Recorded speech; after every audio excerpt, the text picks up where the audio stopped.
Jay Hamilton here at the ALEC annual meeting in Austin, Texas with Rachel Greszler of the Heritage Foundation.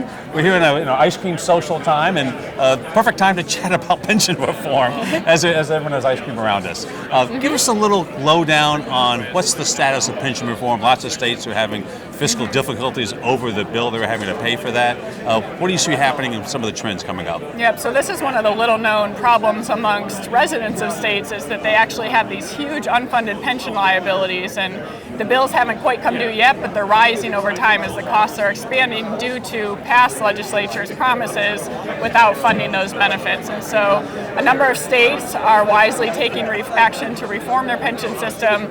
And really it comes down to you have to fund the benefits that you promise. It's a hard thing to do, but doing things like changing the interest rate assumptions and, if you're not earning an 8% return, you need to use a more reasonable discount rate assumption.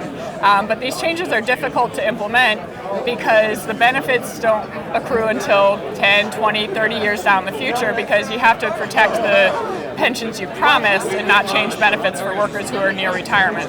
Of course, what's happening, is they're not promising any pensions anymore, correct? Well, unfortunately, no. They're still promising these pensions. So ALEC estimates that the states have promised $6 trillion worth of pension benefits that they haven't set aside the money to pay. And these unfunded liabilities are growing day by day because they're not using the assumptions they need to that say you have to put more money into the system if you're actually going to be able to pay this benefit in the future. A couple of states I'm familiar with are Illinois, New Jersey. I think Illinois is about to go bankrupt. Some serious concerns about that. What are they? What's your advice for Illinois? How do they get out of this? Illinois is in a really tough spot. So they had tried to reform their pension system modestly a couple of years ago, and then the union sued, and their Supreme Court ruled that they cannot impair anybody's pension ever. So if you were hired by the state of Illinois yesterday, never across however many years you work for that state could they do anything to reduce your pension benefit. So it's hard for them. They can't make changes that will actually save them money. And in the end, it's really going to force a crisis situation, bankruptcy type one. And they've already experienced it in Chicago. The city of Chicago has asked Illinois, the state, to bail out their pensions or to take on some of the unfunded obligations. And Chicago said we can't because if we do, then we'll be relegated to junk status.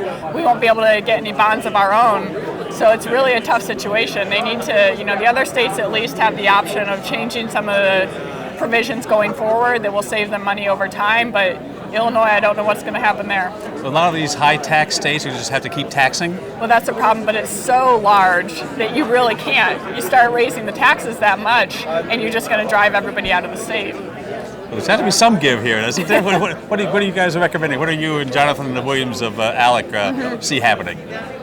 Well, I think implementing, reasonable reforms, whether it's increasing the retirement age, using a more accurate inflation adjustment to the benefits over time, having employees contribute a little more.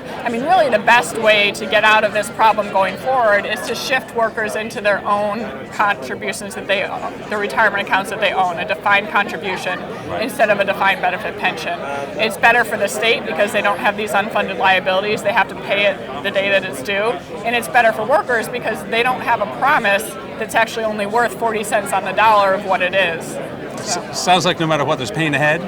There is pain ahead no matter what. I think the states would like the federal government to step forward and give them a bailout, but what that would do is just reward the individuals in the irresponsible states for the actions they've taken while forcing the costs onto those that live in the more responsible states that have actually funded their pensions. Wow. Well, it's complicated. I'm with Rachel Greszler of the Heritage Foundation. Where can people go to find out more information? You can go to heritage.org. All right. Thank you, Rachel. Appreciate you being here.